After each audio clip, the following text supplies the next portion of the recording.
Dear student, आज से हम न्यू चैप्टर स्टार्ट करेंगे सरफेस केमिस्ट्री। ध्यान से देखिएगा, सरफेस केमिस्ट्री में हमें क्या क्या पढ़ना है। ठीक है, हर टॉपिक जब मैं एक्सप्लेन करूँगा तो सबसे पहले मैं आपको एग्जाम्पल समझाऊंगा और एग्जाम्पल से हम उस टॉपिक को समझने की कोशिश करेंगे। ठीक है, देखिए क्योंकि ये चैप्टर जो है टोटल इन डिटेल जो है ये थ्योरेटिकल चैप्टर है। जब भी हमें थ्योरेटिकल चैप्टर पढ़ना हो तो सबसे पहले हम एग्जाम्पल एक्सप्लेन करते हैं, बाद में उसका डेफिनेशन एक्सप्लेन करेंगे और फिर उसका मेन पॉइंट। ओके, चलिए ध्यान से देखिए, सरफेस केमिस्ट्री। ओके, ठीक है, तो सबसे पहले देखो हमें समझना पड़ेगा कि सरफेसर किसको बोलेंगे और फिर बाद में सरफेस केमिस्ट्री में हम स्टडी काय की करेंगे वो समझना है। ओके, ध्यान से देखिएगा, मान लीजिए मैंने एक बीकर यूज किया हूं। सुनिए आप ध्यान से, मैंने एक बीकर यूज किया हूं। ओके, समझ लीजिए पहले आप।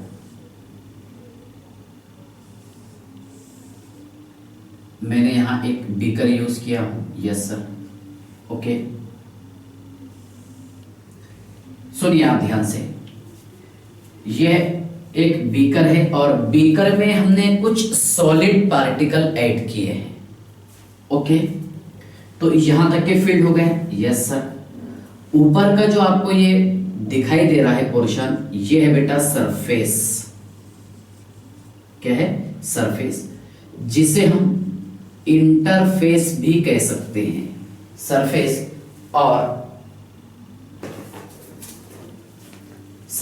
और इंटरफेस भी हम इसे कह सकते हैं।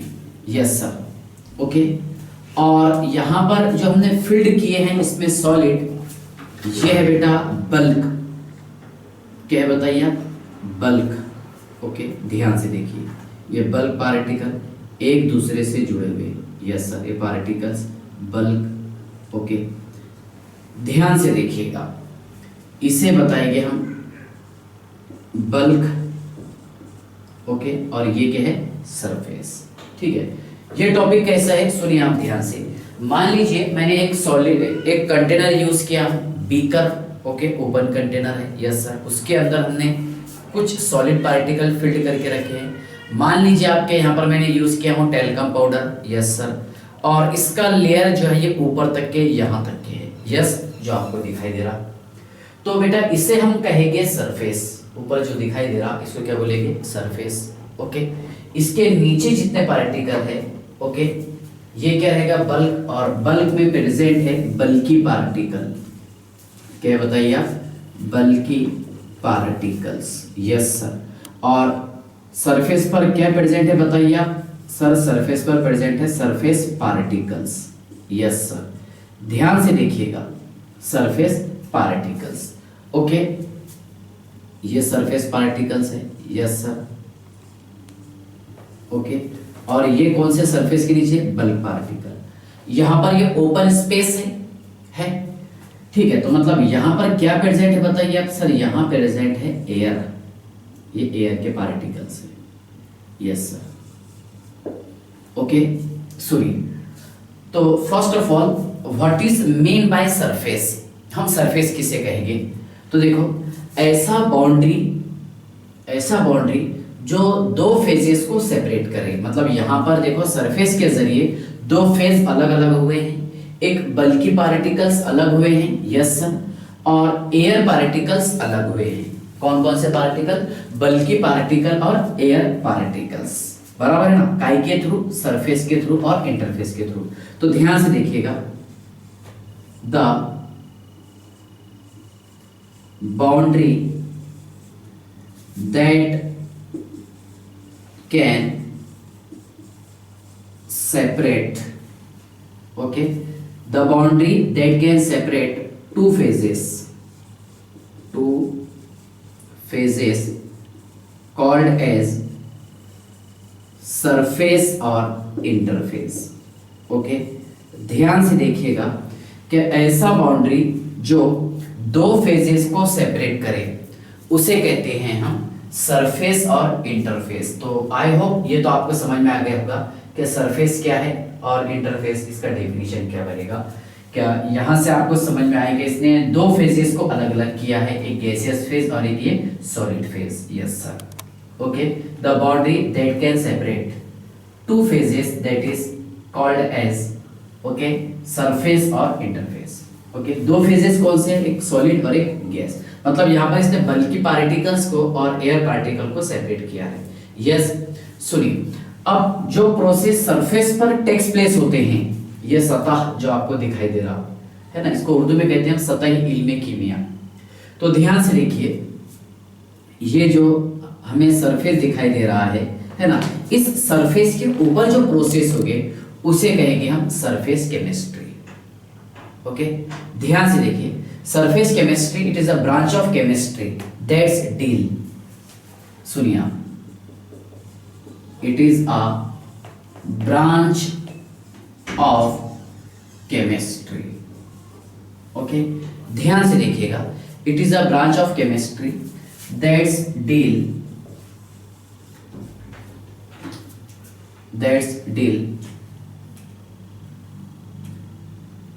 हाँ, phenomenon, that's the phenomenon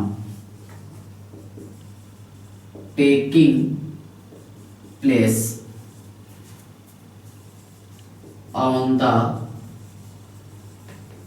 surface called as surface chemistry। Okay, ध्यान से देखिएगा, क्या ऐसा प्रोसेस जो सरफेस पर हो, ऐसा प्रोसेस जो सरफेस पर टेक्स प्लेस हो, उसे कहते हैं हम सरफेस केमिस्ट्री। ओके, ध्यान से देखिएगा, it is a branch of chemistry that's deal phenomenon taking place on the surface, okay, called as surface chemistry. ठीक है ना? तो यहां तक के तो आपको समझ में आ गया होगा। Yes sir.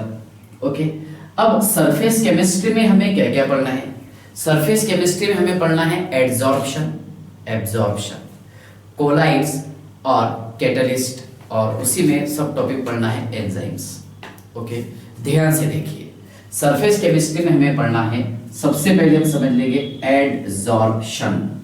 सुनिए आप ध्यान से, सबसे पहले हम पढ़ेंगे adsorption. Yes sir. Okay, surface chemistry chapter में हमें पढ़ना है एडजॉर्प्शन एंड एब्जॉर्प्शन। उसके बाद हमें पढ़ना है कोलाइड्स और कैटालाइसिस, इसी के एग्जाम्पल है एंजाइम्स। ओके, ये तीन टॉपिक हमें पढ़ना है, बाद में इसके डिटेल स्टडी रहेगी। ओके, तो एड्सॉर्प्शन सबसे पहले हम समझ लेंगे, एड्सॉर्प्शन किसको बोलेंगे। कोशिश करूंगा मैं कि एग्जाम्पल के थ्रू आपको समझाऊं। ओके, बहुत सारे एग्जाम्पल्स हैं एड्सॉर्प्शन समझने के लिए। ओके, कुछ एग्जाम्पल देकर के बताता हूं। मान लीजिए हम क्लास में एंटर हुए, सुनिए आप ध्यान से, मान लीजिए हम क्लास में एंटर हुए और आकर के हम चेयर पर बैठे, बराबर है, हम चेयर पर बैठे मतलब चेयर के ऊपर बैठे। यस सर, कहाँ पर बैठे? चेयर के ऊपर। तो ये एग्जाम्पल है एड्सॉर्प्शन का, ध्यान से देखिएगा, किसका एग्जाम्पल है? एड्सॉर्प्शन। ओके, उसके बाद ध्यान से देखिए, मान लीजिए मैंने एक ग्लास यूज किया हूं, यस सर, और इसके ऊपर वाटर के ड्रॉप डाल के रखा, तो ये अंदर तक की जाएगा क्या? नहीं सर। कहां पर जमा होगा? जमा होगा सर ये सिर्फ सरफेस पर। वाटर पार्टिकल अगर हम इस ग्लास पर डालेंगे तो कहां पर जमा होगा? एट द सरफेस, या फिर ऑन द सरफेस, सरफेस के ऊपर जमा होगा। बराबर, अंदर तक के जा रहा है क्या? नहीं। तो इसे कहेंगे हम एडसॉर्प्शन। क्या बोलेंगे? एडसॉर्प्शन। मतलब ऐसा प्रोसेस जिसमें कोई सब्सटेंस दूसरे सब्सटेंस के सरफेस पर जमा हो, बराबर है, ऐसा प्रोसेस जिसमें कोई सब्सटेंस दूसरे सब्सटेंस के सरफेस पर जमा हो, उसे कहते हैं हम एडसॉर्प्शन। क्या बोलेंगे? एडसॉर्प्शन। ध्यान से देखिएगा, समझ लीजिए आप, इसका डेफिनेशन ये है, the accumulation of one substance, the accumulation of one substance on the surface of another substance called as adsorption। इसे कहेंगे हम एडजॉर्प्शन। तो मैं आपको जो एक एग्जांपल लेकर के बताया हूं कि मान लीजिए हम क्लास में एंटर हुए और चेयर पर बैठे, तो चेयर पर बैठे के अंदर तक के घुस गए? नहीं सर, चेयर पर बैठे, बराबर है ना। तो ये एग्जांपल है एडजॉर्प्शन का। ओके, दूसरा एग्जांपल बताया मैंने आपको कि मान लीजिए हमने एक ग्लास यूज किया और उसके ऊपर वाटर के ड्रॉप डाल रहे, तो अंदर तक के जा रहे क्या? नहीं सर, सिर्फ ऊपर पर, मतलब सतह पर, सरफेस पर जमा हो रहा, on the surface of another substance called as adsorption. Okay, तीसरी बात ध्यान से देखिए। अब मैक्सिमम टाइम क्या होता है कि हम पढ़ते हैं और पूरा माइंड में से रिमाइंड हो जाता, वो एडजॉर्प्शन हो रहा है क्या? एब्जॉर्प्शन, एडजॉर्प्शन हो रहा है सर। अगर एब्जॉर्ब होता तो हमारे को पूरा 100% समझ में आता। डिफरेंशिएट करके बताऊंगा मैं आपको। ओके, तो ध्यान से देखिएगा, एडजॉर्प्शन क्या है? क्या? The accumulation of one substance on the surface of another substance, बराबर है। मतलब एक सब्सटेंस का किसी दूसरे सब्सटेंस के सरफेस पर जमा होना, उसे कहते हैं हम एडजॉर्प्शन। क्या बोलेंगे? एडजॉर्प्शन। ओके, अब इसी में कुछ टॉपिक है, ध्यान से देखिए। एडजॉर्बेट, बेट बैठाएंगे इसे, और एक है बेटा एडजॉर्बेट, एक एडजॉर्बेट और एक है एडजॉर्बेंट। Yes sir. ओके, ध्यान से देखिएगा, जो मैं आपको जस्ट एग्जांपल बताया हूं। क्या मान लीजिए मैंने एक ग्लास का शीट यूज किया हूं और इसके ऊपर मैंने वाटर के कुछ ड्रॉप डाला, बराबर है। क्या हो रहा था? ये एडजॉर्प्शन हो रहा था सर, बराबर है। क्यों? क्योंकि वाटर के जो ड्रॉप एक्यूमुलेट हो रहे थे ऑन द सरफेस हो रहे थे, सरफेस पर ही जमा हो रहे थे। ओके, सुनिए आप, तो यहां पर वाटर ये काम करेगा एडजॉर्बेट का। किसका काम करेगा? एडजॉर्बेट। ओके, और जिस पर आकर के वाटर जमा हो रहा, जिस पर आकर के वाटर जमा हो रहा, वो रहेगा एडजॉर्बेंट। समझ में आ रहा है क्या? कि ऐसा सब्सटेंस जो किसी दूसरे सब्सटेंस पर एडजॉर्ब हो, उसे कहते हैं हम एडजॉर्बेट। बेट, बैठ, यस सर, ये खुद बैठेगा कि। ओके, ऐसा सब्सटेंस जो किसी दूसरे सब्सटेंस पर आकर के जमा हो, उसे कहते हैं हम एडजॉर्बेट। ओके, ध्यान से देखिए, the substance which is the substance which is adsorbed, the substance which is adsorbed on the surface of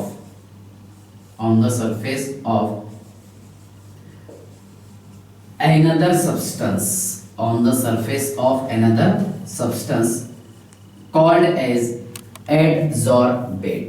yes sir. और ऐसा सब्सटेंस जिस पर कोई दूसरा सब्सटेंस आकर के जमा हो, फॉर एग्जाम्पल ये जो मैं आपको ग्लास शीट बताया हूँ, स्लाइड बताया हूँ, जो हम चेयर पर आकर के बैठे, तो चेयर जो है बेटा ये काम किया एडजॉर्बेंट का, और हम खुद बैठे, मतलब ये हमने जो काम किए हैं ये है एडजॉर्बेट। यस, सुनिए, तो एडजॉर्बेंट किसे कहेंगे हम? कि ऐसा सब्सटेंस जिस पर कोई दूसरा सब्सटेंस आकर के एडजॉर्ब हो। ओके, ध्यान से देखिए, the substance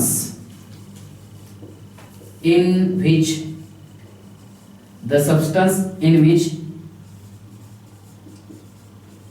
another substance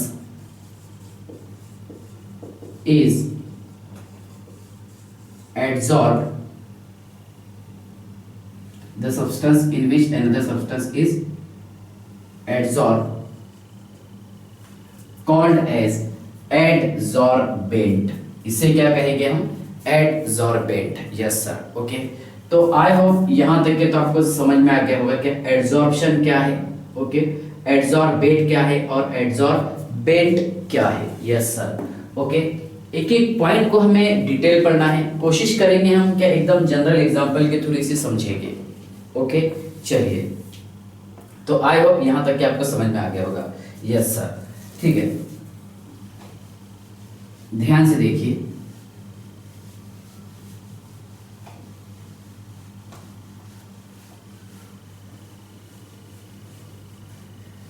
next topic है इसमें एब्जॉर्प्शन, है ना, एब्जॉर्प्शन।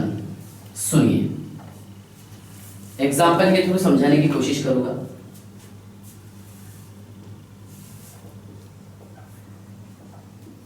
एब्जॉर्प्शन, यस सर, ये एड्जॉर्प्शन है और ये एब्जॉर्प्शन है। ओके, मान लीजिए, सुनिए आप ध्यान से, कि हमने चॉक स्टिक यूज किए हैं, ओके, और चॉक स्टिक पर मैंने वाटर ला करके डाला हूं। ओके, ध्यान से देखिए, chalk stick absorb water. Yes sir, chalk stick पर हमने वाटर ला के डाले हैं। ओके, तो ध्यान से देखिए, यहां पर क्या हो रहा, एब्जॉर्प्शन हो रहा। क्या हो रहा है यहाँ पर, एब्जॉर्प्शन। सुनिए, मान लीजिए ये चॉक स्टिक है और इसके ऊपर हम वाटर ला के डाले। ओके, क्या होगा सर, इसमें ऐसा होगा कि वाटर जो है चॉक स्टिक के ऊपर जमा होगा? नहीं बेटा, ऐसा नहीं होगा। वाटर जो है चॉक स्टिक के ऊपर भी रहेगा और नीचे तक क्या करके डिस्ट्रीब्यूट होगा यूनिफॉर्मली। जितना ऊपर चॉक स्टिक गीला होगा, वाटर अगर अमाउंट ज्यादा है तो नीचे भी उतना ही होगा गीला। ओके, यूनिफॉर्मली डिस्ट्रीब्यूशन होगा यहाँ पर। क्या होगा, uniformly distribution through out the body. Okay, ध्यान से देखिए, एब्जॉर्प्शन मतलब समझ लीजिए डेफिनेशन का क्या,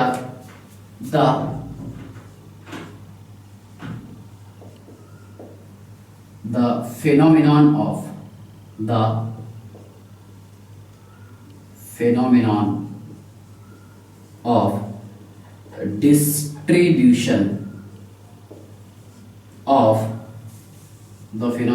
of distribution of one substance throughout the body in the another substance called as absorption। इसे कहेंगे हम एब्जॉर्प्शन। मतलब ऐसा सब्सटेंस जो पूरे बॉडी के अंदर आकर के जमा हो। ओके, ध्यान से देखिएगा, मान लीजिए मैंने वाटर को चॉक स्टिक पर डाला हूं, ठीक है, तो क्या होगा, वाटर इसके ऊपर भी रहेगा और यूनिफॉर्मली डिस्ट्रीब्यूट होगा अंदर आकर के।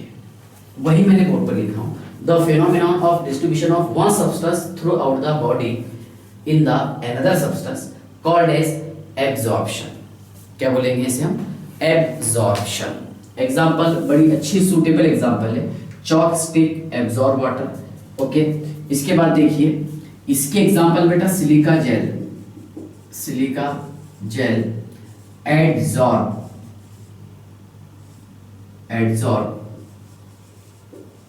वाटर। ओके, इसका मीनिंग क्या हो रहा कि चॉक स्टिक के अंदर भी आएगा water molecules, yes sir, through out the body. और अगर वाटर को हम ऐड करेंगे सिलिका जेल पर, और जो मैं आपको जस्ट एग्जांपल बताया ग्लास शीट वाला, ओके, तो सिलिका जेल जो है वाटर को एब्जॉर्ब करेगा, मतलब अपनी सरफेस के ऊपर रोक के रखेगा। ओके, ये होता है बेटा, ध्यान से देखिए, absorption it is a surface phenomenon. ये प्रोसेस कहां पर होता है, सरफेस पर, और ये होता है, सुनिए, it is a surface and bulk phenomenon. Surface पर भी रहेगा और बल्क में भी आएगा। यस सर, ठीक है ना। चलिए यहाँ तक के तो आपको समझ में आ गया होगा। एक क्वेश्चन आपसे ये है कि यहाँ पर एब्जॉर्बेट क्या है, एब्जॉर्बेट और एब्जॉर्बेंट, यस सर, एब्जॉर्बेट और एब्जॉर्बेंट। जो खुद एब्जॉर्ब हो उसे कहेंगे हम एब्जॉर्बेट, सॉरी बेट। ऐसा सब्सटेंस जो किसी दूसरे सब्सटेंस में एब्जॉर्ब हो, the substance which is absorb in another substance called as absorbate, okay. और ऐसा सब्सटेंस जिसमें कोई दूसरा सब्सटेंस एब्जॉर्ब हो उसे कहते हैं हम एब्जॉर्बेंट, ओके। तो यहां पर वाटर काम करेगा बेटा किसका, एब्जॉर्बेट का, ओके। और चॉक स्टिक काम करेगा एब्जॉर्बेंट का, यस सर। जैसे यहाँ पर एब्जॉर्बेंट का जिसने काम किया, ये एग्जांपल की अगर हम बात करेंगे तो एब्जॉर्बेंट का वो काम किया यहाँ पर वाटर में, यस सर। और उसके बाद देखो एब्जॉर्बेंट का काम किया है सिलिका जेल ने, किसने, सिलिका जेल, ओके। चलिए तो ध्यान से देखिएगा, एब्जॉर्बेंट किसे कहेंगे हम, इसकी एग्जांपल वाटर है इसके हिसाब से, है ना, वाटर। देखो ऐसा सब्सटेंस जो किसी दूसरे सब्सटेंस में एब्जॉर्ब हो, the substance which is absorbed in another substance, the substance which is absorbed in another substance called as absorbate। और एब्जॉर्बेंट किसे कहेंगे हम, क्या ऐसा सब्सटेंस जिसमें कोई दूसरा सब्सटेंस एब्जॉर्ब हो, the substance in which another substance, the substance in which another substance is absorbed called as absorbent। इसके एग्जाम्पल लेंगे हम calcium chloride, yes sir, chalk stick, तो ये क्या करेगा, वाटर को एब्जॉर्ब करेगा, ओके।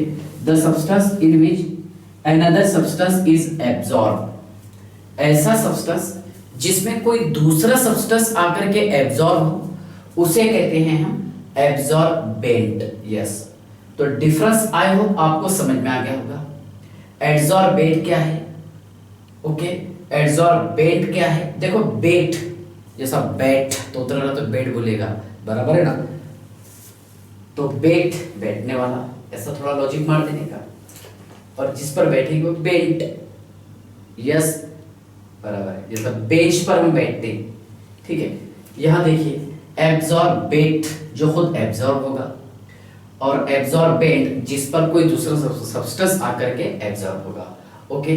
तो यहाँ तक कि आपको समझ में आ गया होगा एब्जॉर्प्शन क्या है और एड्सॉर्प्शन क्या है। क्वेश्चन आपसे ये है, नीट का, जेई का, एमएससीटी बोर्ड, ये सारे सिलेबस आप एड्सॉर्ब करेंगे क्या एब्जॉर्ब करेंगे, बोलो सर। हम इसे एब्जॉर्ब करेंगे तभी हमारा एमबीबीएस में सिलेक्शन होगा, नीट हम क्वालिफाई होंगे, जेई क्वालिफाई होंगे, एमएससीटी बोर्ड में अच्छे मार्क्स लेके आएंगे, यस सर। लेकिन कब, जब आपका प्रोसेस कौन सा हो, एब्जॉर्प्शन, ओके।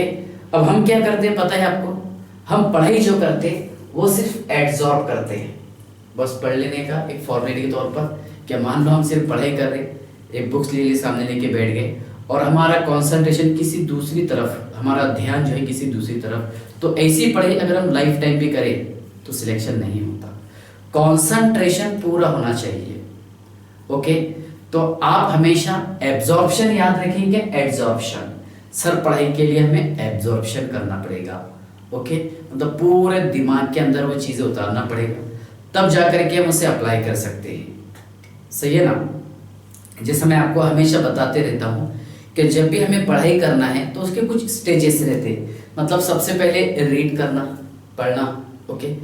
उसके बाद उसको अंडरस्टैंड करना, बराबर है। पहले तो पढ़ना, रीड, उसके बाद में अंडरस्टैंडिंग के बाद में फिर ऑब्जर्वेशन, और ऑब्जर्वेशन के बाद में फिर एप्लीकेशन।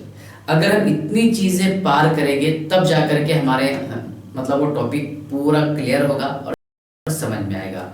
मान लीजिए आप कोई टॉपिक को एक बार पढ़ रहे हैं, 2 बार पढ़ रहे हैं, सिर्फ पढ़ाई कर रहे हैं, मतलब आप एब्जॉर्ब कर रहे हैं। Yes sir. मान लो आप किसी टॉपिक को पढ़ रहे, समझ रहे, उसको ऑब्जर्व कर रहे और बाद में एमसीक्यूज बुक्स वगैरह सॉल्व कर रहे, मीन्स आप क्या कर रहे हो, उसे एब्जॉर्ब कर रहे हैं।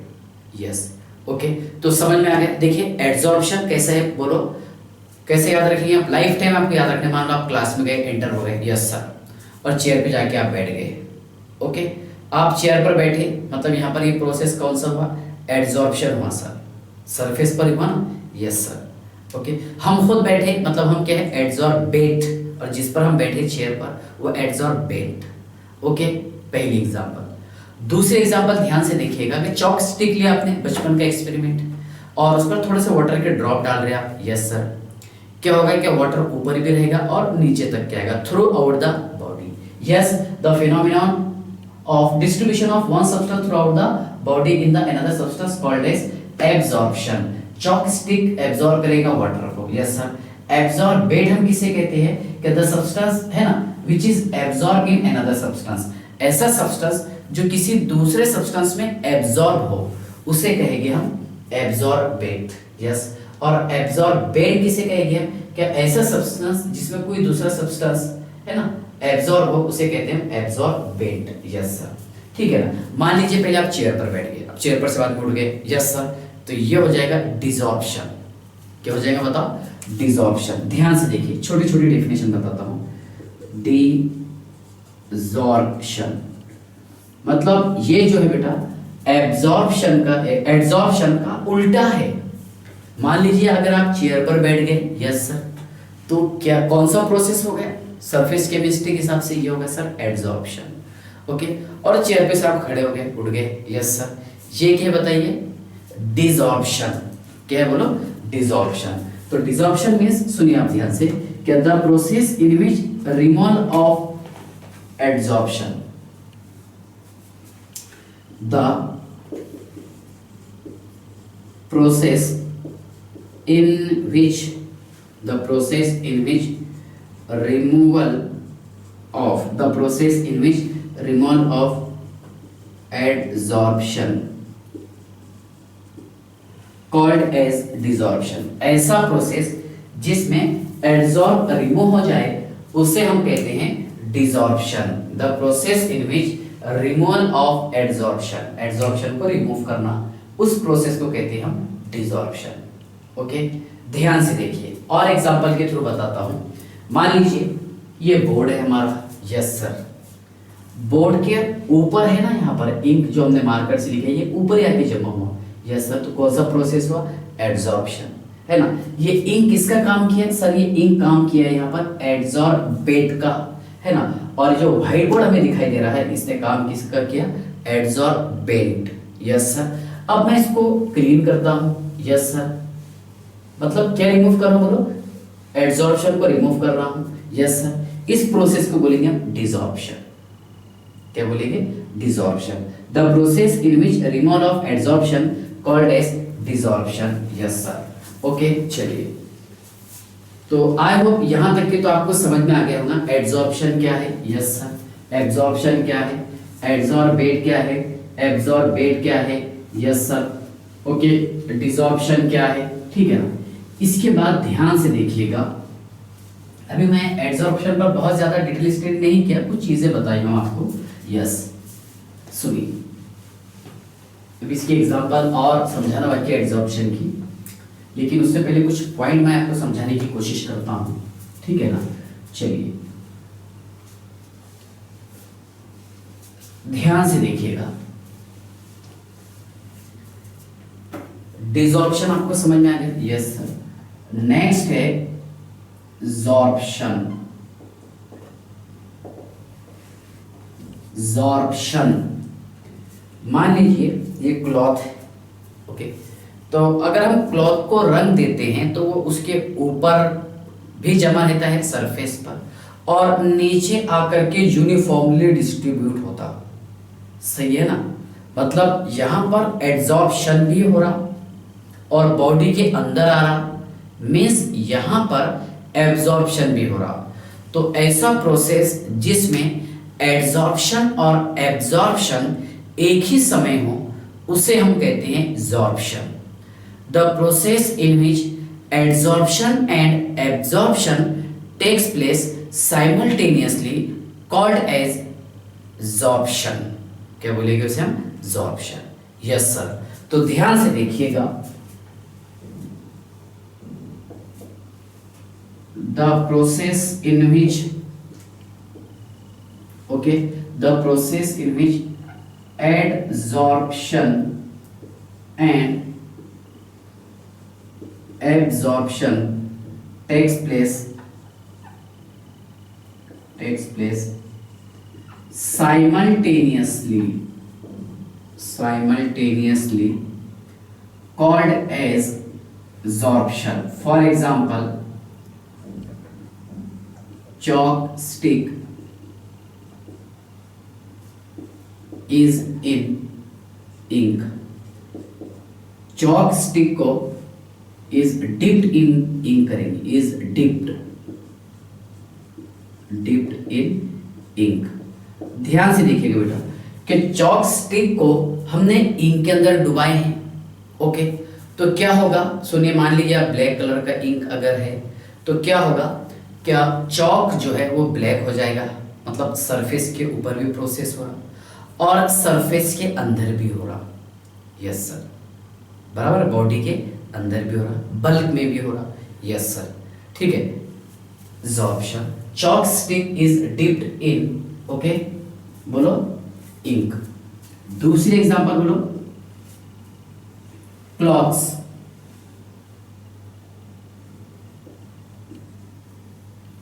ठीक है, क्लॉथ्स आर डाइंग। ओके, कपड़े को रंगना, कलर करना। यस सर, ये भी एग्जांपल किसकी है? एब्जॉर्प्शन की। उसके बाद ध्यान से देखिए, ऑक्लूजन। ऑक्लूजन एक नया टर्म्स है। मान लीजिए क्या यहां पर पीटी ने एड्सॉर्ब किया है, PT adsorb H2 gas, nickel adsorb H2 gas. Okay, मतलब ऐसा प्रोसेस जिसमें गैस किसी मेटल के सरफेस पर आकर के जमा हो उसे हम कहते हैं occlusion. The process in which gaseous molecule accumulated at the surface of metal। Okay, ऐसा प्रोसेस जिसमें गैसियस पार्टिकल, गैसियस मॉलिक्यूल कहां पर आकर जमा हो? At the surface of metal. ध्यान से देखिए, द प्रोसेस इन विच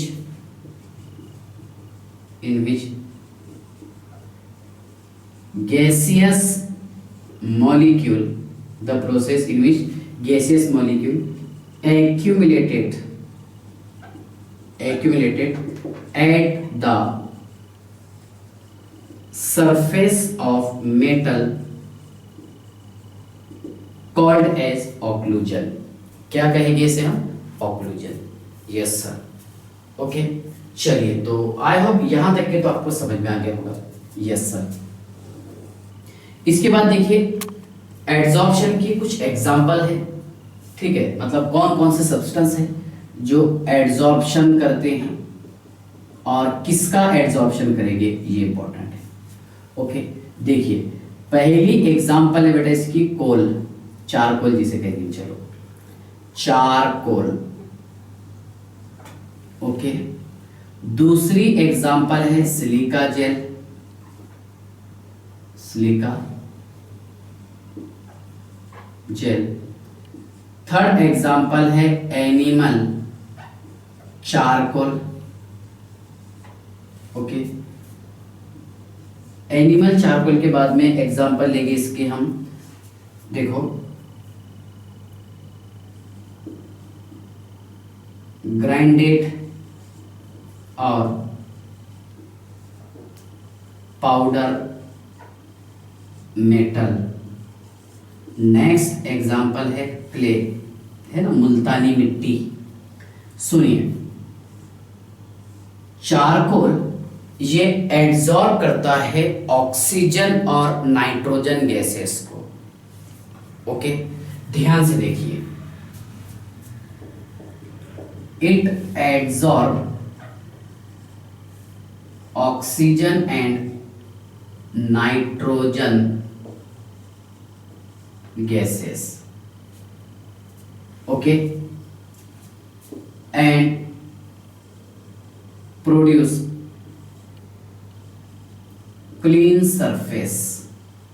सुनिए, क्या साइंटिस्ट लोगों ने, जैसे हमने एक टॉपिक पढ़े हैं, ये कैथोड रेज एक्सपेरिमेंट, ठीक है, जहां पर इलेक्ट्रॉन प्रोटॉन डिस्कवरी जो पढ़े हैं, ओके, उसमें ये चीजें हैं।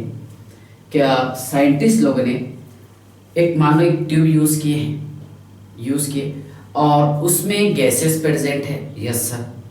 अब उस गैस को बाहर निकालने के लिए, ओके, हम मतलब वहां पर उन्होंने पंप यूज किए थे, है ना, क्या वैक्यूम की जैसा एटमॉस्फेयर क्रिएट करने के लिए, ओके, तो वहां पर यूज कर सकते हैं चारकोल कोयला। ये क्या करेगा, नाइट्रोजन और ऑक्सीजन गैस को एब्जॉर्ब कर लेगा, okay, produce clean surface, means vacuum.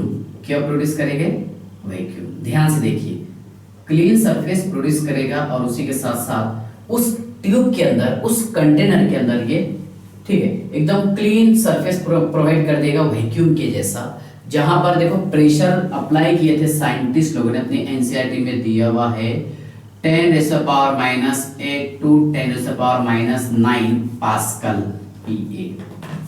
कितना प्रेशर, बहुत रेयर प्रेशर, बराबर ना, मतलब ऐसा समझ लो आप, क्या इतना ज्यादा प्रेशर अप्लाई किए, कितना प्रेशर गिरा दिए थे बताइए, मतलब ज्यादा तो नहीं बोले, कम कर दिए थे प्रेशर, 10⁻⁸ टू 10⁻⁹ पास्कल, ठीक है। तो यहाँ पर क्या करेगा कि चारकोल जो है, मान लो किसी ट्यूब के अंदर हमने यूज किया, तो ये एब्जॉर्ब कर लेगा नाइट्रोजन और ऑक्सीजन को, और वहां का हमने एटमॉस्फेयर प्रेशर बहुत ज्यादा गिरा दिए। कितना गिरा दिए बताइए आप, 10⁻⁸ टू 10⁻⁹ पास्कल, है ना। जब इतना ज्यादा प्रेशर गिर जाएगा तो वहां पर वैक्यूम क्रिएट होगा, मतलब वहां पर कोई गैस प्रेजेंट नहीं होगी, ओके। तो ध्यान से देखिए, यहाँ पर एब्जॉर्प्शन किसने किया, चारकोल ने। किसको एब्जॉर्ब किया, ऑक्सीजन को और नाइट्रोजन को। तो ये एब्जॉर्बेंट है और ये एब्जॉर्बेट, यस सर। उसके बाद देखिए सिलिका जेल। सिलिका जेल हम जनरली जो इलेक्ट्रॉनिक्स डिवाइसेस होते हैं, इलेक्ट्रॉनिक अप्लायंसेस डिवाइसेस, या फिर हम बैग वगैरह जो यूज करते हैं, वहां पर सिलिका जेल का इस्तेमाल करते हैं। किसका, सिलिका जेल का। सुनिए क्या करेगा silica gel, it absorb water vapour from atmosphere, water vapor from atmosphere and produce clean environment, या फिर ड्राई एनवायरनमेंट बोले तो थोड़ा बेटर रहेगा, ड्राई एनवायरनमेंट। मान लीजिए कि हमने किसी इलेक्ट्रॉनिक अप्लायंस में, लैपटॉप वगैरह में यूज किए हैं, बोलो सिलिका जेल, ठीक है ना। अब मान लो कि बाहर अबर है, बारिश आने के चांसेस है ना। अब किसी इलेक्ट्रॉनिक अप्लायंस के साथ में हमने यूज किया सिलिका जेल, तो सिलिका जेल क्या करेगा, क्या एटमॉस्फेयर में जो वाटर वेपर फॉर्म में प्रेजेंट है, ओके, उनको अपनी तरफ एब्जॉर्ब कर लेगा, ओके, और एब्जॉर्ब करके वहां पर वो ड्राई एनवायरनमेंट प्रोड्यूस करता। क्या प्रोड्यूस करता, ड्राई एनवायरनमेंट। अब हमें ये पता है क्या, अगर मान लो एनवायरनमेंट ड्राई ना हो, थोड़ा सा मॉइस्चर प्रेजेंट हो एटमॉस्फेयर में, ह्यूमिडिटी अगर प्रेजेंट हो, तो इलेक्ट्रॉनिक अप्लायंसेस ये खराब होने के चांसेस होते हैं, ओके। इसी तरह हम यूज करते हैं बैग्स वगैरह में, है ना, बैग में भी इस्तेमाल करते हैं। क्यों करते हैं कि मान लो अगर बारिश आने के चांसेस हो, अंदेशा हो, ओके, तो सिलिका जेल अगर प्रेजेंट हो उस बैग में, तो ये क्या करेगा कि ह्यूमिडिटी जो प्रेजेंट है, मॉइस्चर जो प्रेजेंट है एटमॉस्फेयर में, उसको एब्जॉर्ब कर लेगा। ओके, और उस सब्सटेंस को बैग में जो मटेरियल है या फिर जो इलेक्ट्रॉनिक अप्लायंस है उनको खराब होने से ये बचाता है। तो इसका एक अहम रोल है, इंपॉर्टेंट रोल है किसका, सिलिका जेल का। Okay, it absorb water vapour. Okay, ये किसको एब्जॉर्ब करेगा, वाटर वेपर को। कहां से, फ्रॉम एटमॉस्फेयर, यस सर। और कहां बोलो, humidity, and produce dry environment. Okay, तो ये भी एब्जॉर्प्शन का काम कर रहा है, यस सर। डिफरेंस समझ में आ गया ना आपको, यस सर। ठीक है, तो इसमें कोई डाउट है कि आपको सिलिका जेल का काम समझ में आ गया, यस सर। इसके बाद देखिए एनिमल चारकोल। अब एनिमल के जो चारकोल होते हैं, सुनिए, जैसा शुगर, अगर हम रॉ शुगर सॉल्यूशन की बात करेंगे तो ये ब्राउन येलो कलर का होता है। कौन सा कलर का, ब्राउन येलो कलर का। सुनिए आप, रॉ शुगर सॉल्यूशन ये होता है ब्राउन येलो कलर का या फिर ब्राउन कलर का। बहुत देखिए आप ध्यान से, इसका मतलब जो कलर है कोई खास नहीं रहता जिसको देख करके हमें एक भिन्न सी फील होगी, है ना, अगर हम रॉ शुगर सॉल्यूशन को देखे होंगे। ओके, तो ध्यान से देखिए, एनिमल चारकोल क्या करेगा, मान लीजिए जो रॉ शुगर सॉल्यूशन है ब्राउन कलर का होता है या फिर ब्राउन येलो कलर का ये होता है, यस सर। जब इसे हम पास करेंगे एनिमल चारकोल पर से, कहां से, एनिमल चारकोल पर से, तो एनिमल चारकोल ये क्या करेगा, सुनिए आप ध्यान से, एनिमल चारकोल ये ब्राउन कलर या फिर ब्राउन येलो कलर जो है इसको एब्जॉर्ब करके कलरलेस कर लेगा। इसलिए जो हमें शुगर का कलर दिखाई देता है व्हाइट कलर या फिर कलरलेस जो दिखाई देता है, ये होता है किसकी वजह से, ड्यू टू एनिमल चारकोल। तो ध्यान से देखिए, when okay raw sugar aqueous solution passes over the animal charcoal,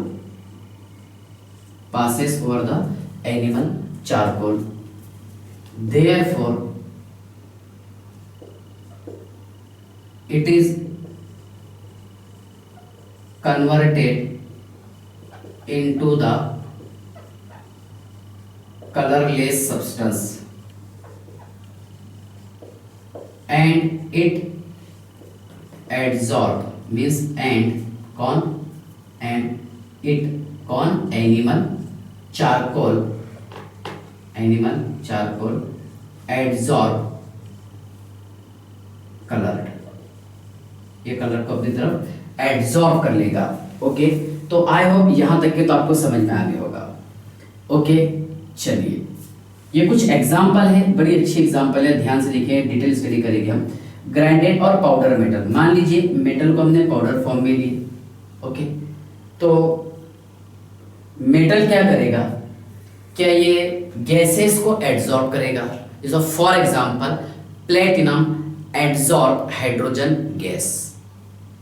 okay, सुनिए, पाउडर फॉर्म ऑफ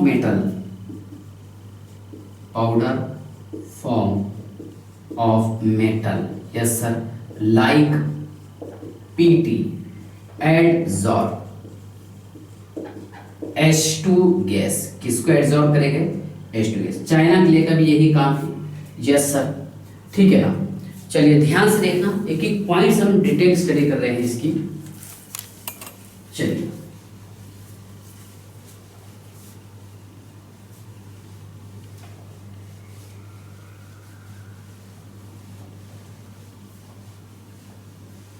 इसके बाद देखिए जो अपनी एनसीईआरटी की एग्जांपल है, नेक्स्ट है इसमें methylene blue solution is shaked with charcoal charcoal, it become colourless. सुनिए, जब हम मीथिलीन ब्लू सॉल्यूशन को शेड करते हैं किसके साथ में, चारकोल के साथ, तो ये मीथिलीन ब्लू कलर का जो सॉल्यूशन है ये क्या हो जाता है बताइए आप, कलरलेस हो जाता है। मतलब चारकोल क्या करेगा, इस कलर को एब्जॉर्ब कर लेगा, इस कलर को ये एब्जॉर्ब कर लेगा। ओके, इसके बाद देखिए, चलिए तो एब्जॉर्प्शन की कुछ एग्जांपल आपको समझ में आ गई होगी। ओके सर, ठीक है ना। देखिए नेक्स्ट एग्जांपल देखिए, क्या अमोनिया NH3 को, ठीक है, चारकोल और वाटर अमोनिया को एब्जॉर्ब करता है। यस सर, जबकि चारकोल ये अमोनिया को एड्सॉर्ब करता है। क्या करता है, एड्सॉर्ब। मतलब अमोनिया जो है चारकोल के सरफेस पर आकर जमा होगा और अमोनिया वाटर के सरफेस पर भी रहेगा और अंदर तक की भी आएगा, मींस एब्जॉर्ब होगा। ओके, ध्यान रखिएगा। ओके, इसके बाद देखिए वाटर वेपर, सुनिए, वाटर वेपर को, ठीक है, वाटर वेपर को चॉक स्टिक एब्जॉर्ब करता है। वाटर वेपर को चॉक स्टिक एब्जॉर्ब करता है, जबकि silica gel, yes sir, silica gel ये एडजॉर्ब करता है। क्या करेगा, एडजॉर्ब। ध्यान रखेंगे आप, ये अमोनिया और ये वाटर वेपर। ओके, तो आई होप यहां तक के आपको समझ में आ गया। इसके बाद देखिए, जो हम यहाँ पर इसके मतलब पाउडर फॉर्म में अगर सिलिका जेल यूज करेंगे, चारकोल यूज करेंगे, ओके, एनिमल चारकोल या फिर क्ले है ना, ग्राउंड है, उसके बाद में पाउडर मेटल यूज करेंगे या फिर एक्वा सॉल्यूशन, चलो जाने दो इसको। अगर हम यहाँ पर silica gel, charcoal, animal charcoal और मेटल को पाउडर फॉर्म में यूज करेंगे तो सिंपल सी बात है, जितना बारीक छोटा मतलब बारीक पाउडर रहेगा, ओके, उस मॉलिक्यूल का, ठीक है, एड्सॉर्प्शन उतना ज्यादा होने के चांसेस होंगे। क्यों? क्योंकि जितने छोटे छोटे पार्टिकल्स बनेंगे उतना ज्यादा उसका सरफेस एरिया बढ़ेगा, और जितना ज्यादा सरफेस एरिया बढ़ेगा, है ना, तो एड्सॉर्प्शन होने के उतने ज्यादा चांसेस होंगे। इसलिए जनरली हम इसको पाउडर फॉर्म में यूज करते हैं। कौन से फॉर्म में? पाउडर फॉर्म में। मान लीजिए अगर मैं आपके पास में एक मान लीजिए 50 ग्राम का एक पीस दे दिया मेटल का, केस का एड्सॉर्प्शन, तो आप उसको किसी एक जगह रख देंगे, उठा के यहाँ रख दिए, ठीक है। लेकिन अगर इसको हम पाउडर फॉर्म में रखें तो पूरा फैला के रख सकते हैं आप उसको। ओके, मतलब क्या है कि खास पॉइंट है कि जितना ज्यादा सरफेस एरिया रहेगा उतना ज्यादा एड्सॉर्प्शन होगा, याद रखिए। इसलिए इसे हम पाउडर फॉर्म का ज्यादा इस्तेमाल करते हैं। जैसे यहाँ पर मैंने पाउडर मेटल बताया हूँ, एनिमल चारकोल बताया हूँ, सिलिका जेल, है ना, चारकोल, ये कौन से फॉर्म में यूज करेंगे हम? पाउडर फॉर्म में। बिकॉज सुनिए, adsorption is depends upon surface area. Adsorption ये डिपेंड होता है किस पर? सरफेस एरिया पर। जितना ज्यादा सरफेस एरिया होगा उतना ज्यादा एड्सॉर्प्शन होता है, इसलिए हम पाउडर फॉर्म का इस्तेमाल करते हैं। बराबर है, याद रखेंगे क्या? Adsorption is directly proportional to the surface area. जितना ज्यादा सरफेस एरिया रहेगा उतना ज्यादा एड्सॉर्प्शन होता है। ओके, तो आई होप यहां तक के तो आपको समझ में आ गया होगा। यस सर, एड्सॉर्प्शन और एब्जॉर्प्शन में डिफरेंस आप समझ गए होंगे। Yes sir, okay. इसके बाद देखिए, एड्सॉर्प्शन ये होता है एक्सोथर्मिक प्रोसेस, जबकि absorption neither exothermic nor endothermic. Okay, चलिए मैं आपको डिफरेंस बता देता हूं। Difference between adsorption and absorption समझ लीजिए आप। Difference between adsorption and absorption. Adsorption और एब्जॉर्प्शन में डिफरेंस क्या है, इस पर थोड़ा सा हम डिस्कस कर लेंगे। ओके, उसके बाद में बताऊंगा मैं आपको मैकेनिज्म ऑफ एड्सॉर्प्शन। एड्सॉर्प्शन के मैकेनिज्म क्या है। ओके, चलिए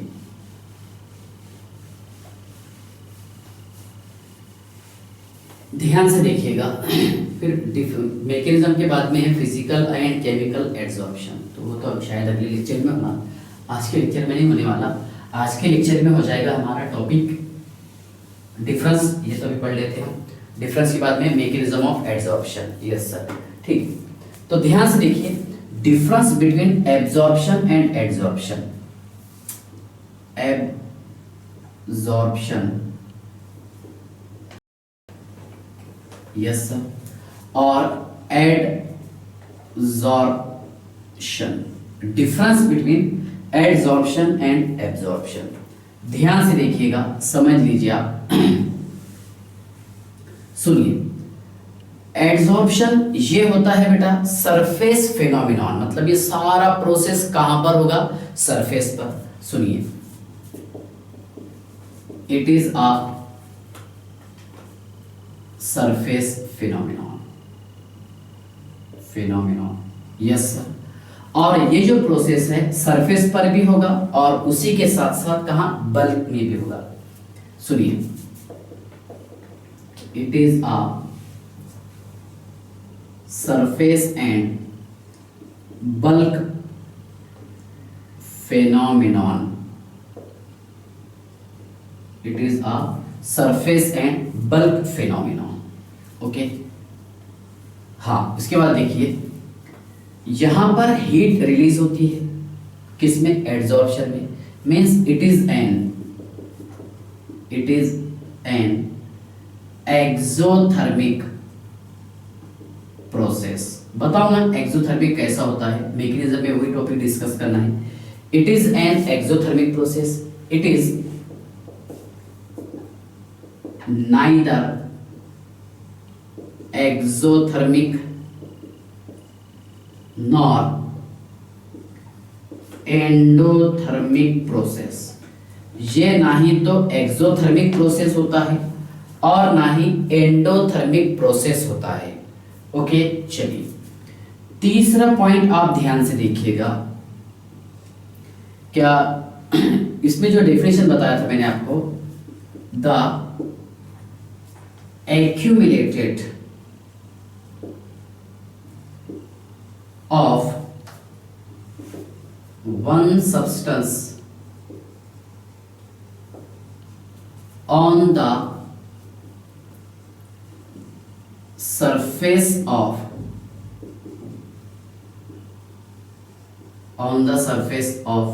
another substance, है ना। क्या यहां पर देखिए, ऐसे लिख दिए, in this okay, accumulation of one substance on the surface of another substance, ठीक है। यहां पर देखिए, in these one substance is distributed throughout the body in another substance, बराबर है। क्या यहां पर डिस्ट्रीब्यूशन कैसा होगा? थ्रू आउट द बॉडी, और वहां पर बोलो,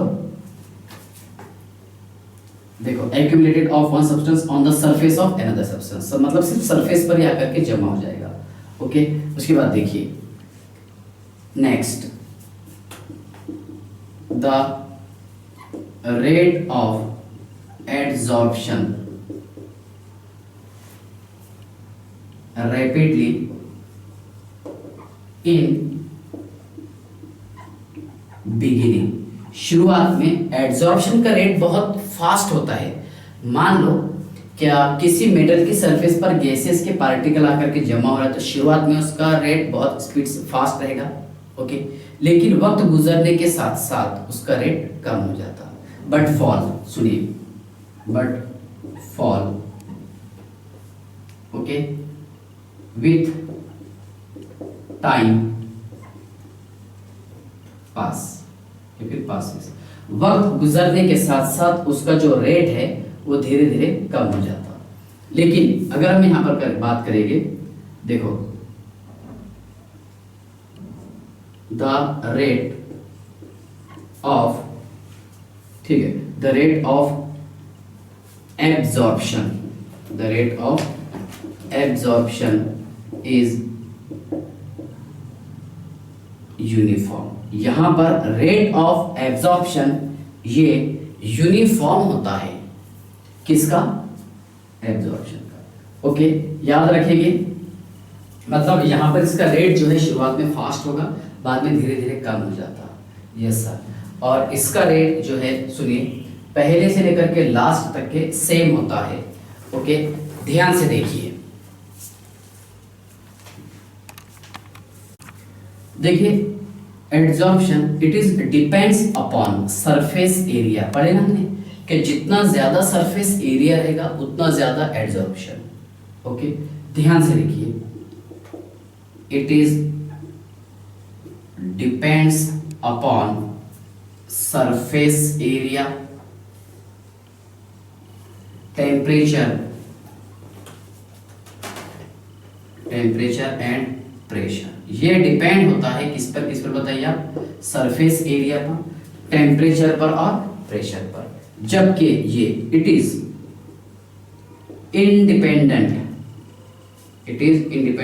on surface area, temperature and pressure. ये इंडिपेंडेंट होता है किस पर? सरफेस एरिया पर, टेम्परेचर और प्रेशर पर। मैं आपको बताता हूँ, ध्यान से देखिए। मैंने आपको बताया था कि एड्जॉर्प्शन के लिए मान लीजिए अगर हम चारकोल यूज करेंगे, एनिमल चारकोल यूज करेंगे, सिलिका जेल यूज करेंगे, फिर मेटल यूज करेंगे, तो उसको पाउडर फॉर्म में हम इसलिए इस्तेमाल करते हैं क्योंकि पाउडर फॉर्म में होने की वजह से उसका सरफेस एरिया बढ़ेगा, और जितना ज्यादा सरफेस एरिया रहेगा उतना ज्यादा एड्जॉर्प्शन होता है। Okay, means adsorption is directly proportional to the surface area. Yes sir, ये पॉइंट हमें समझ में आ गया। ओके, लेकिन यहां पर सरफेस एरिया कोई मैटर नहीं करता, बराबर है। एब्जॉर्प्शन के लिए सरफेस एरिया कोई मैटर नहीं करता। ओके, सरफेस एरिया कम हो या फिर ज्यादा हो, एब्जॉर्प्शन सेम रहेगा। ओके, उसके बाद देखिए टेम्परेचर। मान लीजिए क्या हम चेयर पर बैठे, ये एब्जॉर्प्शन के एग्जांपल है, और नीचे से हमने सुतली एटम बम लगा लिए, सुतली एटम बम दिवाली में जो लगाते, तो ठीक है, क्या हो जाएगा? हम वैसे बैठे रहेंगे क्या? नहीं सर, झट करके उठ जाएंगे।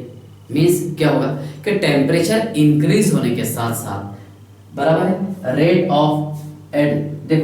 ऑफ एड्जॉर्प्शन ये भी बोलो डिसॉर्प्शन हो गया, रिमूव हो गया, बराबर है। मीन्स जितना ज्यादा टेम्परेचर होगा, ओके, रेट ऑफ एड्जॉर्प्शन ये कम हो जाएगा।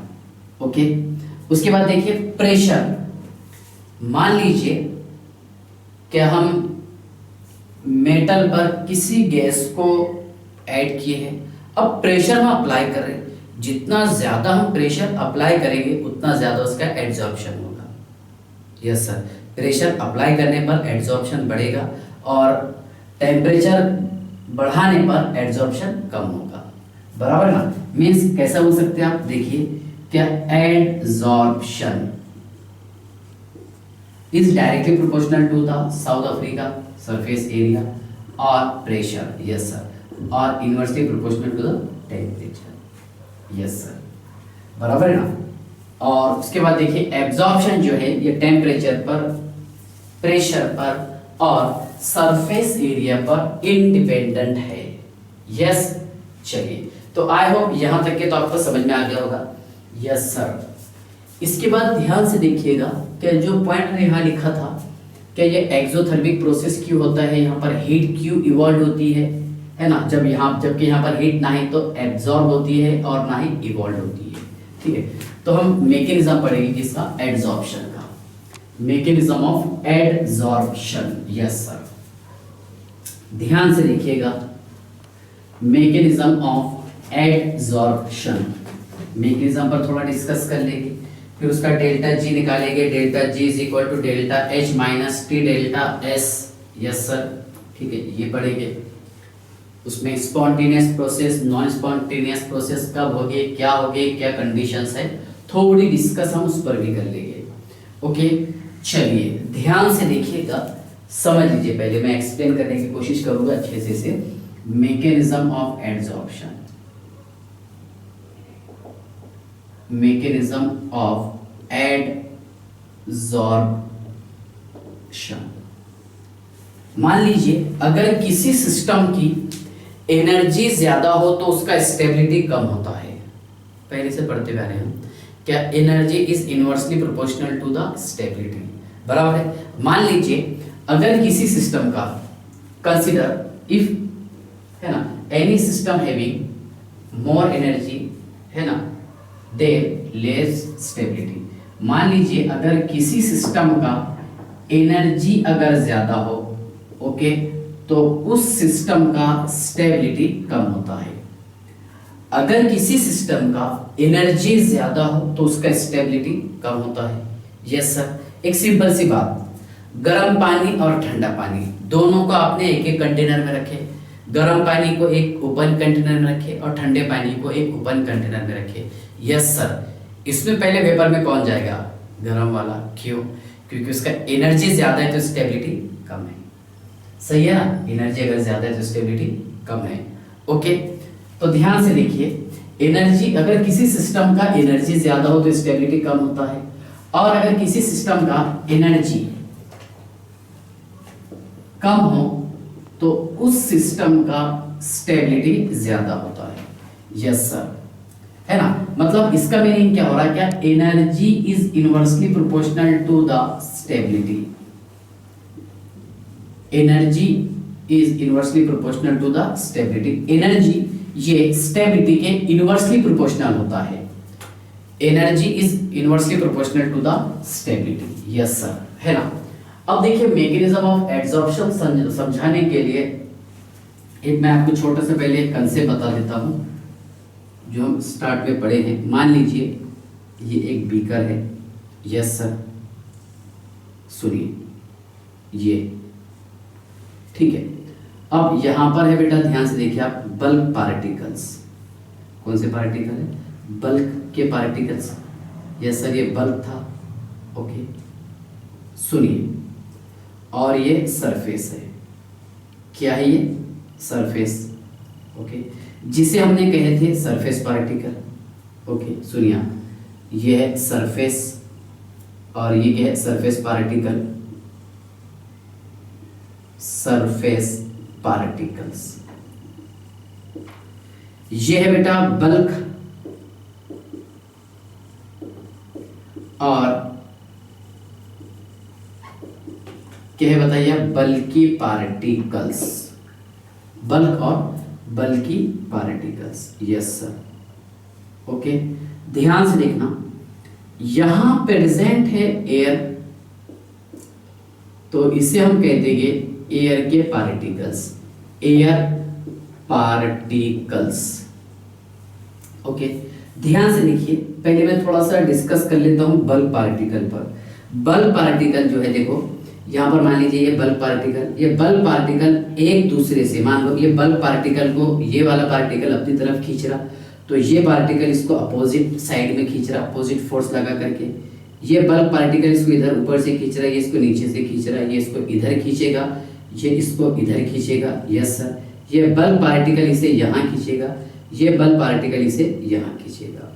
ओके, तो इसके कारण क्या होगा? कि बल्क पार्टिकल जो है, देखो यहां पर इक्वल फोर्स अप्लाई हो रहा है ना। देखो मान लीजिए ये बल्क पार्टिकल को, ये पार्टिकल्स इधर से खींच रहा, ये इधर से खींच रहा, ये इधर से खींचेगा, ये यहाँ से खींच रहा, ये इधर से खींच रहा, ये इधर से खींच रहा, ये ऊपर से, ये नीचे से। यस सर, है ना, बल्क पार्टिकल को। तो देखो बल्क पार्टिकल को ये चारों तरफ से मतलब अपोजिट फोर्स लगा करके खींच रहे हैं। ओके, अपोजिट फोर्स लगा करके खींचने के कारण क्या होगा? क्या यहाँ पर देखो इसकी एनर्जी कम हो जाएगी। यस सर, कौन से? ये वाले पार्टिकल की। जब एनर्जी कम होगी तो इसकी स्टेबिलिटी ज्यादा होगी। ओके, तो ध्यान से देखिए, bulky particles have very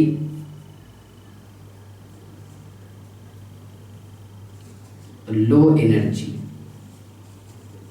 bulky particle have very low energy या फिर वेरी लीस्ट एनर्जी, इसके पास एनर्जी बहुत कम है।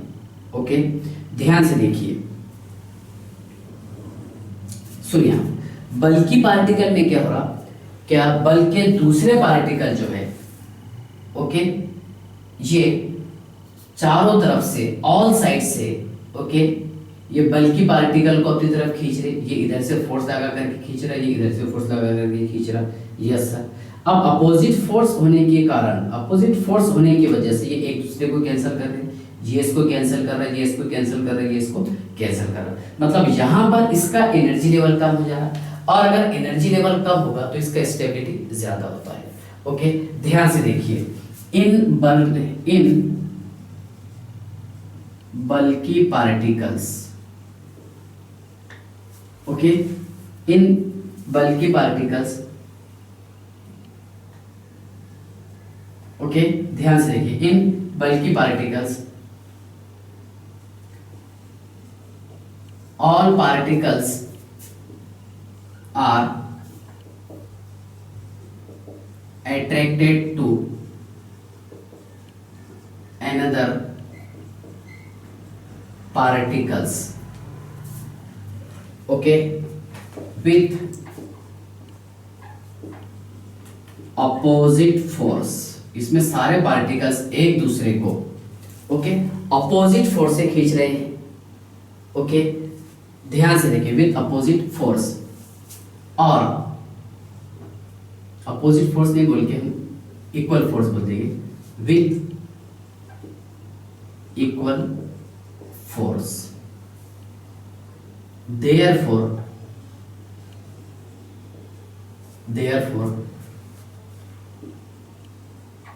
बल्कि पार्टिकल्स गेट स्टेबिलिटी। देखो यहां पर इक्वल फोर्स से खींचने के कारण बल्कि पार्टिकल को स्टेबिलिटी मिल जाती है। Yes sir. और अगर स्टेबिलिटी से मिल जाएगी तो इसका एनर्जी लेवल कम हो जाएगा। याद रखिए क्यों, सुनिए, in bulk particle, all particles attracted to another particles with equal force. बराबर है, बल्कि पार्टिकल में सारे पार्टिकल्स, क्योंकि इसमें लाखों करोड़ों पार्टिकल्स हैं, एक दूसरे को खींच रहे हैं इक्वल फोर्स के साथ में। यस, जब इक्वल फोर्स के साथ में खींचेंगे ये एक दूसरे को, है ना, तो ये फोर्स एक दूसरे को कैंसिल कर देगी। कैंसिल करने के कारण क्या वहां के बल्कि पार्टिकल को यहाँ पर स्टेबिलिटी मिल जाएगी। ओके, और अगर इसे स्टेबिलिटी मिलती है तो इसका एनर्जी लेवल बोलो कम हो जाएगा। Yes sir, we know that, है ना, अगर स्टेबिलिटी ज्यादा हो तो एनर्जी लेवल कम होगा। देयरफॉर, ओके, ध्यान से देखिए, देयरफॉर बल्कि पार्टिकल्स आर स्टेबल। ओके, चलिए, तो ये आपको समझ में आ गया होगा। अच्छा, क्यों हो रहा है ऐसा? क्योंकि यहाँ पर सुनिए आप, इक्वल फोर्स से ये बल्कि पार्टिकल एक दूसरे को अट्रैक्ट कर रहे हैं। इक्वल फोर्स से बल्कि पार्टिकल ये एक दूसरे को अट्रैक्ट कर रहे हैं। ओके, इक्वल फोर्स होने के कारण सुनिए, ना ही तो इसका फोर्स ज्यादा होगा, ना ही इसका, ना ही इसका ज्यादा होगा, ना ही ये पार्टिकल का, ना ही ये पार्टिकल्स का होगा, ना ही ये पार्टिकल का, ना ही ये पार्टिकल का, ना ही ये पार्टिकल का। फोर्स यहाँ पर इक्वल है। ओके, अब फोर्स इक्वल होने के कारण ये ना ही तो इधर जा पाएगा, ना ही इधर जाएगा, ना इधर ना इधर, कहीं पर भी अपनी जगह स्थिर हो जाएगा, स्टेबल हो जाएगा। ओके, और अगर बल्कि पार्टिकल स्टेबल होगा मतलब उसका एनर्जी लेवल कम हो जाएगा। ओके, और अगर एनर्जी लेवल कम है तो वो स्टेबल होता है। यस सर, ठीक है। चलिए, उसके बाद देखिए, अगर हम यहां पर बात करेंगे सरफेस पार्टिकल की, कौन से, ये वाले, ये सरफेस पार्टिकल। ओके, थोड़ा सा आप यहां पर ऑब्जर्व कीजिए, सरफेस पार्टिकल के बारे में मैं थोड़ी बताने की कोशिश करता हूं। सुनिए आप, ये है सरफेस पार्टिकल। सरफेस पार्टिकल क्या करेंगे, सुनिए, सरफेस पार्टिकल को दूसरे सरफेस पार्टिकल के अपनी तरफ अट्रैक्ट करेंगे। लेकिन खास बात क्या होगी इसमें, क्या यहां पर इसको डाउनवर्ड डायरेक्शन में अट्रैक्ट करेंगे। सुनिए आप, ये टॉपिक कैसे मैं आपको बताता हूं। मान लीजिए हम नदी में तैर रहे हैं, नहा रहे हैं, है ना, अब कोई बच्चा उसमें या फिर कोई आदमी ऐसा कूदी छलांग लगा दिया जिसको तैरना नहीं आता। अब तैरना नहीं आया तो क्या होगा कि ऊपर आए कि नीचे आए, नीचे जाएगा। बराबर है, वो करें बचाओ बचाओ, लेकिन अगर कोई वहां पर बचाने वाला रहा तो ठीक, न तो फिर काम खत्म। ठीक है ना। तो ऐसे ही है, ध्यान से देखिए, क्या यहाँ पर ये जो सरफेस के पार्टिकल है, जो मैंने आपको एग्जांपल बताया, जो इंसान नदी में नहा रहा मान लो, तो नीचे की तरफ जाएगा पहले। क्यों जाएगा? क्योंकि वहां पर उसका एनर्जी लेवल ज़्यादा था। ओके, एनर्जी लेवल ज़्यादा होने के कारण बराबर उसकी स्टेबिलिटी कब होगी, है ना। तो स्टेबिलिटी के लिए नीचे धीरे धीरे डूबता चला जाएगा, ऐसे होता है। यस, तो ध्यान से देखिएगा, क्या यहाँ पर इस सरफेस के पार्टिकल्स को, ओके, डाउनवर्ड फोर्स जो है, कौन सी, नीचे के पार्टिकल्स जो है ना, ये अपनी तरफ खींचेंगे। ओके, अब अपनी तरफ खींचने की वजह से ये क्या हो जाएगा, अनस्टेबल हो जाएगा। देखो, इन surface particle, okay, downward force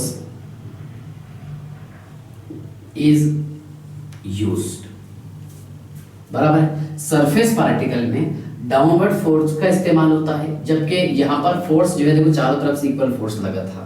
okay, in surface particle downward force is used. Okay, therefore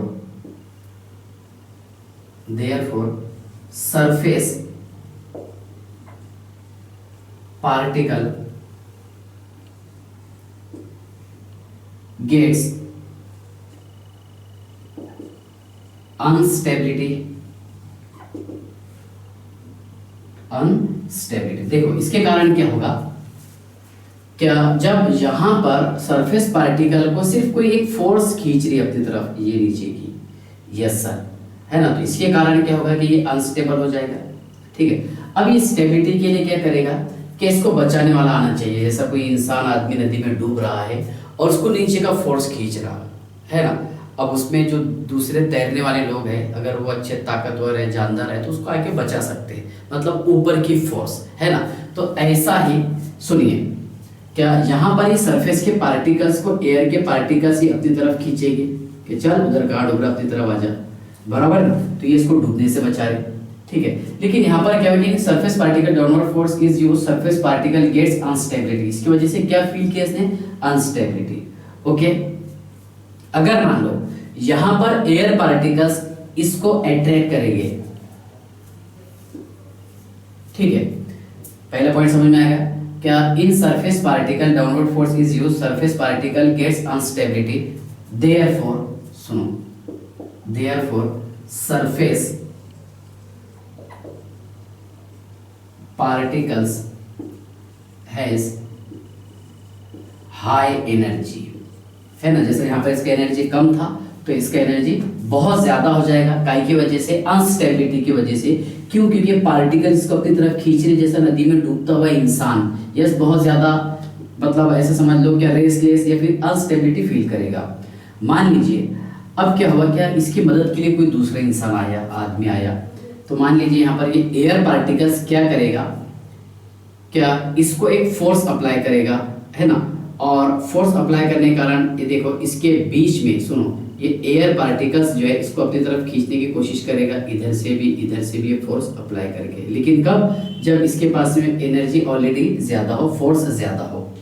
okay, तो क्या होगा, सुनिए आप, पहले तो यहाँ पर इसका एनर्जी लेवल ज्यादा हो गया था, यस सर, ठीक है। इसके बाद देखिए, क्या यहाँ पर इसका एनर्जी लेवल ज्यादा था, किसका, सरफेस पार्टिकल्स का। ओके, अब ये एयर के पार्टिकल, इसने फोर्स इसको अप्लाई किया, तो ये जब आपस में टकराएंगे एयर के पार्टिकल्स और ये, तो ये क्या करेगा, स्टेबिलिटी के लिए, बराबर है, सरफेस के पार्टिकल्स के पास जो एक्स्ट्रा एनर्जी प्रेजेंट है, बोला ना मैंने आपको यहाँ पर कि इसकी स्टेबिलिटी का मतलब एनर्जी ज्यादा है ना। तो देखो, सरफेस के पार्टिकल्स के पास जो एक्स्ट्रा एनर्जी प्रेजेंट है, उस एनर्जी को ये धीरे धीरे रिलीज करेगा।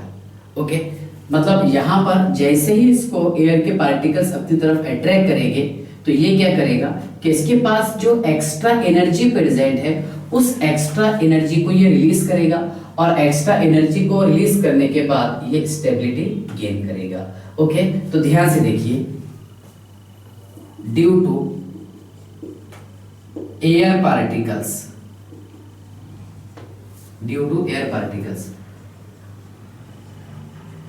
Due to air particles surface particles release extra energy, है ना। इसके पास जो एक्स्ट्रा एनर्जी है, किसके पास? सरफेस पार्टिकल के पास। मान लो कोई डूबता हुआ इंसान है, उसको बचाने के लिए कोई दूसरा नया आदमी आया, तो क्या करें, जो उसको रेस्टलेस लग रहा था, बेचैनी लग रही थी, अनस्टेबिलिटी लग रही थी, तो अब वो इंसान को देखकर थोड़ी सी शांति फील होगी, बराबर है ना। मतलब वहां पर क्या होगा कि ये एनर्जी रिलीज करेगा। Due to air particles surface particle release extra energy and get stability. तो ध्यान से देखिए, इसके पास जो एनर्जी प्रेजेंट थी, किसके पास? सरफेस पार्टिकल के पास जो एक्स्ट्रा एनर्जी प्रेजेंट थी, उस एनर्जी को ये रिलीज करता है ना। मतलब यहां पर जब ये एनर्जी रिलीज करेगा तो ये प्रोसेस होगा एक्सोथर्मिक। देयरफॉर एडजॉर्प्शन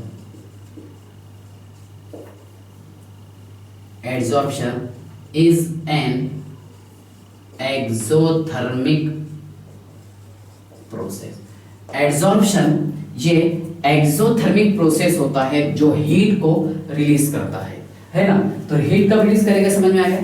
जब एयर पार्टिकल्स इसको अपनी तरफ अट्रैक्ट करेंगे, है ना, और इसके पास जो एक्स्ट्रा एनर्जी प्रेजेंट है, ये इस एक्स्ट्रा एनर्जी को रिलीज करेगा। कौन सी एनर्जी को? एक्स्ट्रा एनर्जी को। Yes sir. अब जितनी ज्यादा ये एनर्जी रिलीज करेगा उतना ज्यादा ये स्टेबल हो जाएगा, है ना। इसलिए, है ना, एडजॉर्प्शन जो है ये एक्सोथर्मिक प्रोसेस होता है। समझ में आएगा? किसकी वजह से?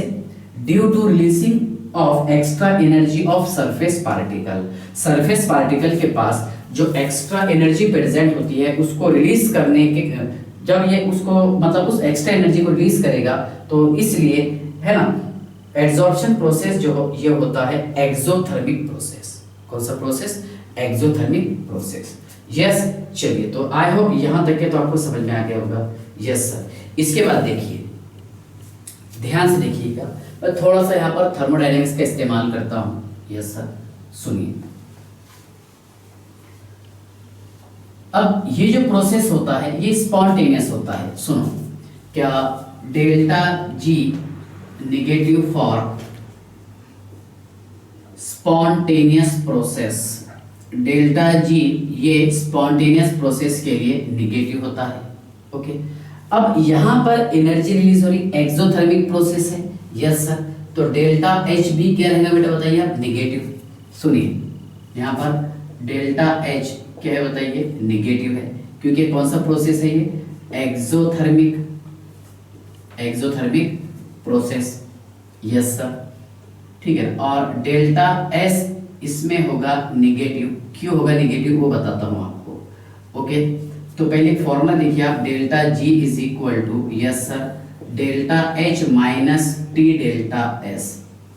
Delta G is equal to delta H minus T delta S. में एक काम करता हूं, इधर का क्लीन कर देता हूं। Delta G is equal to delta H minus T delta S. Okay. सुनिए, डेल्टा जी ये है gives free energy change. Yes sir. Delta H change in enthalpy, delta S change in entropy. ध्यान से देखिए, delta G ये है gives free energy change, delta S change in entropy, और delta H change in enthalpy, okay. ध्यान से देखिए, delta G is equal to delta H minus T delta S. सुनिए, delta G is equal to delta H minus T delta S. Okay. ध्यान से देखिएगा, अब यहां से तो ये हमें पता है कि यहां से क्या हो रहा बताइए आप? एनर्जी रिलीज हो रही सर, है ना। ये एयर पार्टिकल्स और सरफेस पार्टिकल के बीच में जो फोर्स ऑफ अट्रैक्शन है, और सरफेस पार्टिकल के पास जो एक्स्ट्रा एनर्जी प्रेजेंट है वो रिलीज हो रही। ओके। चलिए ध्यान से देखिए, डेल्टा जी स्पॉन्टेनियस प्रोसेस के लिए हमेशा नेगेटिव रहेगा। ओके। और डेल्टा एच यहाँ पर नेगेटिव क्यों है? क्योंकि यहाँ से एनर्जी रिलीज हो रही। और यहाँ अगर मैं बात करूँगा इसमें डेल्टा एस बोले तो एंट्रोपी चेंज लिखिए हमने यहाँ पर, और एंट्रोपी ज़्यादा होती है गैसियस पार्टिकल की, फिर लिक्विड, फिर सॉलिड, जो हम थर्मो में पढ़े हैं। यस सुनिए, सबसे ज़्यादा एंट्रोपी गैस, फिर लिक्विड, फिर सॉलिड। तो देखो यहाँ पर ये गैसियस पार्टिकल्स थे, लेकिन ये गैसियस पार्टिकल और सरफेस पार्टिकल के बीच में फोर्स ऑफ अट्रैक्शन के कारण इसका एंट्रोपी डिक्रीज हो गया। एंट्रोपी डिक्रीज हो गया मतलब डेल्टा एस नेगेटिव हो गया। यस सर, बराबर है। इसमें क्या हुआ, देखो एयर पार्टिकल्स ये पहले गैसियस फॉर्म में थे, अब ये एयर पार्टिकल्स के और सरफेस पार्टिकल के बीच में एक फोर्स ऑफ अट्रैक्शन हो गया, मतलब यहाँ पर एयर पार्टिकल्स का रेंडमनेस थोड़ा सा डिक्रीज हो गया। डिक्रीज होने के कारण क्या हुआ कि डेल्टा एस क्या रहेगा बेटा इसमें नेगेटिव। एक काम करते हैं, इस वैल्यू को यहाँ पुट करते हैं हम। देखिए आप ध्यान से, delta G is equal to, बोलो डेल्टा एच क्या है यहाँ पर माइनस है, minus delta H, yes sir, है ना, minus, yes sir, T into minus delta S, minus minus plus, so delta G is equal to delta H, है ना, minus minus plus T delta S. Okay, so delta G is equal to T delta S, okay, minus delta H. ये कब की बात है, जब यहाँ पर डेल्टा एस निगेटिव होता। ओके, ध्यान से देखिए, अब डेल्टा जी का वैल्यू जितना ज्यादा निगेटिव होगा, ओके, वो प्रोसेस उतना ज्यादा स्पॉन्टेनियस होगा, और उसी के साथ साथ डेल्टा एच जितना ज्यादा नेगेटिव होगा वो प्रोसेस भी उतना ज्यादा स्पॉन्टेनियस होगा। सुनिए, एक क्वेश्चन है क्या, find, question find delta G. Yes sir, if अगर यहाँ पर डेल्टा एच हो minus 4000 kilo joule, yes sir, delta S हो माइनस 2000 किलो जूल, है ना, ये जूल केल्विन इनवर्स रहता ना, चलिए kilo joule kelvin inverse, joule पर केल्विन बराबर है। और टेम्परेचर दे दिया बेटा यहाँ पर हमें, एक काम करेगी, इसको हम 200 कर लेंगे, चलेगा सर, और इसको कर लेते हैं हम माइनस, तो नहीं भूलेंगे, 100 केल्विन। चलिए ठीक है, ध्यान से देखिएगा, 100 नहीं करके चलो ये 300 कर लेंगे, इसको 100 कर लेंगे। ओके, चलिए ध्यान से देखिए, अब यहाँ पर हम डेल्टा जी कैसे निकालेंगे, delta G is equal to delta H, delta H कितना है minus 4000, yes sir, okay, minus, okay sir, 300 into minus 100, yes sir, minus into minus plus 3000, तो 4000 minus plus 3000, so delta G is equal to minus 1000 kilo joule per mole. Okay, 1000 kilo joule per मोल। तो देखो यहाँ पर delta G negative आ रहा, मतलब ये process क्या रहेगा, स्पॉन्टेनियस, क्या रहेगा, स्पॉन्टेनियस, जहां पर डेल्टा जी निगेटिव आ जाए। यस सर, अगर मान लीजिए यहाँ पर सेकंड क्वेश्चन देखिए, क्या find delta G, okay, delta G हमें निकालना है, और डेल्टा एच है बेटा यहाँ पर देखिए माइनस 3000 किलो जूल, बाकी तो पूरा सेम। डेल्टा एस जो है minus 100 kilo joule kelvin inverse, okay, ये तो किलो जूल कर दीजिए आप इसको,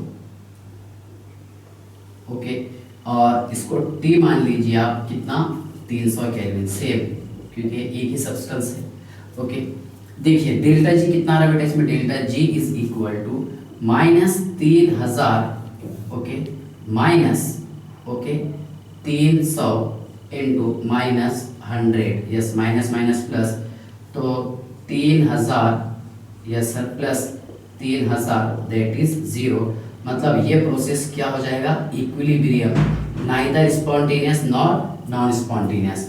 ये प्रोसेस ना ही तो स्पॉन्टेनियस होता है और ना ही नॉन स्पॉन्टेनियस होता है।